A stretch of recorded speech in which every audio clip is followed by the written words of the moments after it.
injineer cali axmed guuleed oo kamid ah qurbajoogta gobolka Awdal oo muddo in badan ka maqnaa magaalada Boorama ee xarunta gobolka Awdal ayaa maanta kula kulmay Trace ee magaalada Boorama kadib markii uu ku laabay wuxuu ahaa in badan joogo qurbaha waxaan wax ka wadiinay horumarka magaalada Boorama iyo waxyaabaha iska bedelay dhinaca waxbarashada caafimaadka ganacsiga iyo guud ahaan horumarka ay ku taraastay magaalada Boorama sidoo arko ku soo dhaw injineer waxa ay ku yaabka badaneen still la yaabana waxa weeye system kan exchange of money transfer sad waxa la yiraahdo it's amazing wa technology maanta gaarsiisan oo hatta most marka dibadda joogto dadku East African Development for Money Transfer ay markay ka hadlayaan ay really ka hadlaan sadku wa cash baan leenahay Venmo baan leenahay Apple cash transfer baan leenahay laakiin processka iyo systemka zaadka loo sameeyay sidoo uu sameeysan yahay waa fantastic waa simple waa straightforward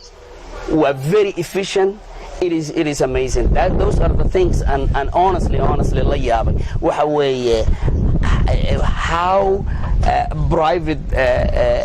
entrepreneurs ay iyo systemka ay gaareen iyo sida ay ugu sugeen ayna ugu xiran tahay nolosha dadka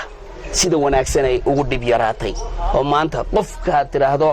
waxaad samaysaa I will transfer you money it is within seconds ina helaan waxay u baahnayeen those are really other waxa weeye tan la yaabay waxa weeye iyo dadka wajiyadooda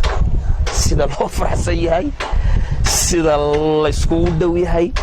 sida aad oo arkayso noloshii sida isku bedeshay wali wax badan oo aan qabsan karnaa way jirtaa oo inta in ka sii badan but I'm very happy situation keena iyo nolosheena iyo wacyigeena even nololeed sidoo isku bedel